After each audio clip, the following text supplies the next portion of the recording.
end to the terrible redistricting war that is cascading across the country with a domino effect going from one state to the next. States throwing out their entire congressional map, upending representation in their state. It is something that is deeply unpopular with members of Congress on both sides of the aisle and is deeply unpopular with the American people. Gerrymandering is bad enough, but throwing out the maps specifically to gerrymander in the middle of the decade is even worse. At this point in time, we have seen Texas and California both adopt gerrymandered maps, although both states now find their new maps being challenged in federal court, which adds yet another element of uncertainty for representatives and constituents alike. But it's gone far beyond California and Texas. We now have, we are now seeing states either already or in the process of starting to adopt new maps in states like Missouri and potentially Indiana and Kansas and Florida perhaps, as well as Virginia or Illinois or Maryland and several others. It seems hardly any state will be spared. And many that have said they wanted to simply don't have time this year, so they're waiting to do it until the next cycle. It's gotten completely out of hand. It's gotten to the point where we could get into this world of rolling redistricting, where district lines are never settled for more than a couple of years, where the connection between voters and representatives is continually being severed. So I have called time and again for an end to this redistricting war, for an armistice. And the fact of the matter is that there still is an opportunity to do that. But it's a very narrow window of opportunity that exists.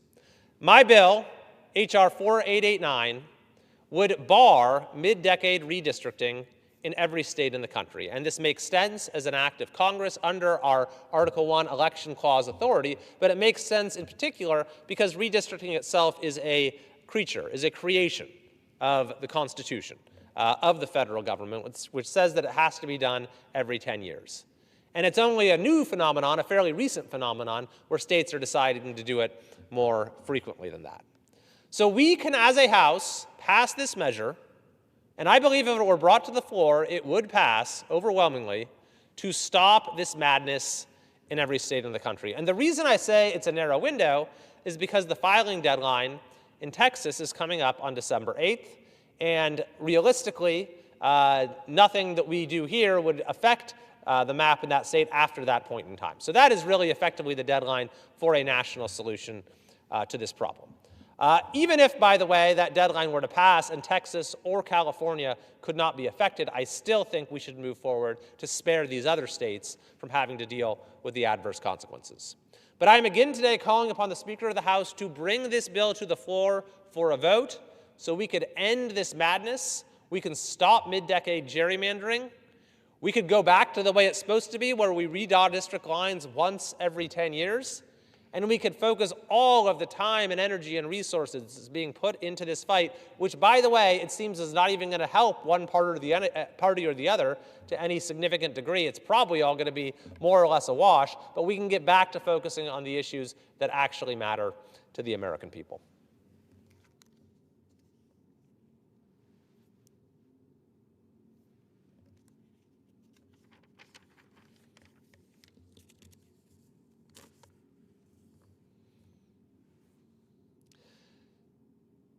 Mr. Speaker, last week, Governor Gavin Newsom's chief of staff was indicted for 23 felony counts in a federal corruption investigation. This is his former chief of staff. She left the office at the end of last year. The charges include conspiracy to commit bank wire fraud, conspiracy to defraud the United States and obstruct justice, subscribing to false tax returns, making false statements to the FBI. The main conduct being alleged involves theft of campaign funds totaling $225,000, tax fraud, as well as fraud surrounding a PPP loan. The indictment lists a number of co-conspirators, including the former chief of staff for California's Attorney General, including a high-powered lobbyist, including another well-known consultant, as well as a number of other unnamed co-conspirators. So in other words, these are the people running our state government in California. These are the people who control our politics in California. Now, I have spoken about a culture of corruption that exists in Sacramento. And this latest series of events has cast that culture of corruption in stark relief. Indeed, the former chief of staff or communications director for both Jerry Brown and Dianne Feinstein used those very words in the aftermath of this indictment to describe the area that he had worked for many, many years, a culture of corruption. He referred to Governor Newsom's chief of staff, who's now been indicted, as, quote, a mafia boss. So I think it's important for people to take note of what has transpired, because it does cast a light on the corruption that is endemic to politics in Sacramento. And I believe that this is really the core issue when you look at why California has declined as a state, why our quality of life has declined as a state, why we pay the highest gas taxes yet drive over the deepest potholes, why we spend tens of billions of dollars on a high-speed train and yet absolutely nothing gets built, why we spend more and more and more money on education every year, yet we have the highest illiteracy rate in the state. The fundamental issue is not Democrat versus Republican even. It is the people of our state versus this entrenched and corrupt political class. And so I do believe that in order to get our state back on track, we need to reform the way politics and government are done in California. And I believe we are actually on our way to starting to do that, not only with examples of people being held accountable, as with this indictment, but also with the coalition for common sense that you see forming across California. The same coalition, for example, that came together last year to defeat our political establishment and pass Prop 36 to make crime illegal again in California by an overwhelming margin, 68% of the vote in that election. So I do believe that there is a coalition of people who care about California and want to reform our state and want to restore sanity and good government and common sense. And hopefully this latest truly troubling, horrifying example will help to speed that process along in a very healthy way.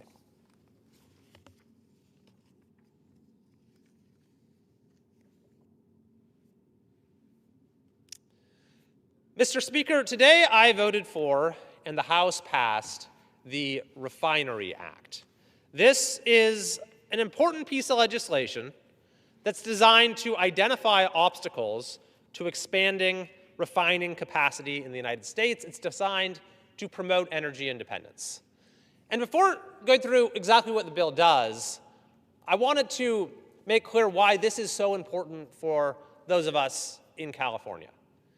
Because California is seeing the closure of two of its refineries, Phillips 66 and Valero, representing a significant chunk of our state's overall refining capacity.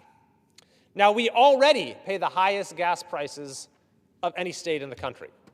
We also have electricity prices that have gone up by 34% over the last several years. The New York Times just reported far more than in any other state. But we pay the highest gas prices out of all 50 states, substantially more than the national average, higher even than Hawaii, which is an island state. And the causes of that are well understood, and it is those very causes that are now causing these refineries to close in a way that is going to make the problem even worse by further constraining supply. The reason, of course, the causes is the taxes, the regulations, the particular fuel blend that's required, the continually changing environmental mandates that cause the cost of doing business to continually grow, that require these refineries to continually update their equipment, in a way that makes doing business just no longer viable.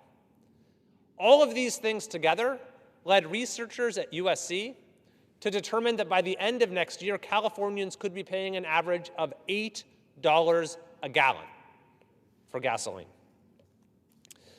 So the bill we passed today here in Congress, in the House of Representatives, will help with this because in addition to the data collection that it requires and the aspects of it that seek to support an agenda designed to promote energy independence through getting rid of needless regulations, it also is looking at state actions that are contributing to our decline in refining capacity. And California, I'm sure, will be the state where the most such actions are identified. And I'm looking forward to the results of this and then being able to act to use whatever levers we have here at the federal level to try to spare Californians from the continually rising cost of gasoline and to restore a little dose of common sense to our state's energy policy.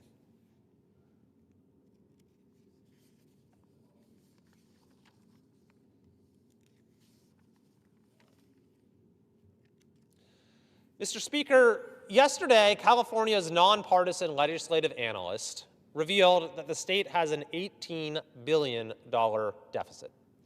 $18 billion deficit. The nonpartisan legislative analyst noted that this is the fourth straight year that the state has had budget problems, even though revenue has been increasing. The LAO, the Legislative Analyst's Office, also noted in their report on the state budget that the state's economy is not in good shape. Indeed, job growth this year has amounted to zero, nothing. There has literally been no job growth in the state of California. In addition, consumers in California are increasingly pessimistic about our state's economy. So these problems have all been building and building and building, and have in particular accelerated during the governorship of Gavin Newsom. In his first year as governor, our state budget was $208 billion. Now the budget is $322 billion. So it is increased by a factor of more than 50%. And can Californians say they're getting 50% more for their tax dollars? Of course not. The problems in our state have continued to grow. We continue to lead the nation in homelessness, in unemployment, in taxes, in regulations, in poverty. So I would hope that this latest report from the legislative analysts will be a wake-up call for the politicians in Sacramento that we need to start doing things differently. We need to have less of a tax and regulatory burden. We need to support small businesses and workers. We need to get the budget under control so we don't continue to spend more and more as we get less and less.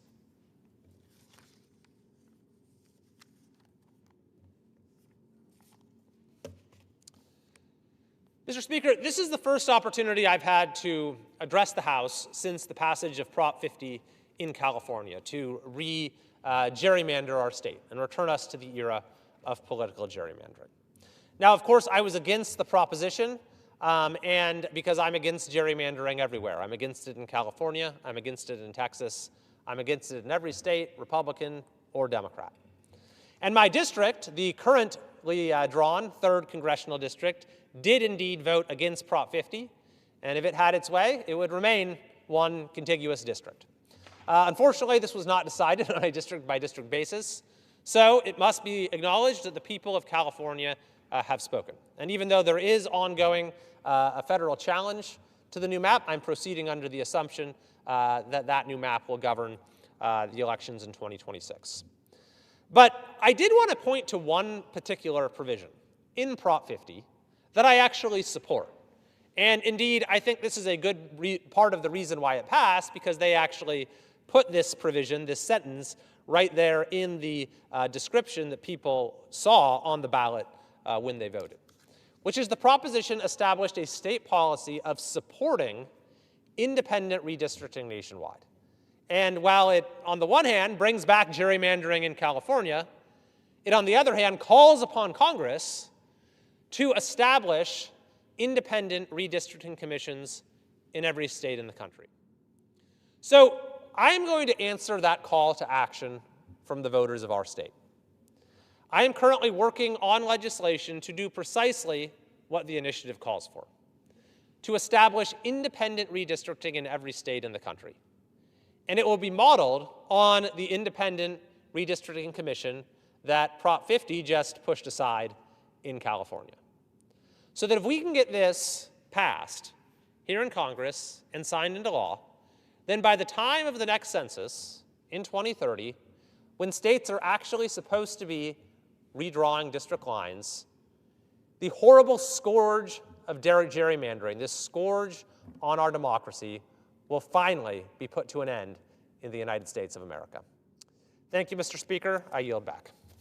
The gentleman yields. The Speaker now recognizes the gentleman from New York, Mr.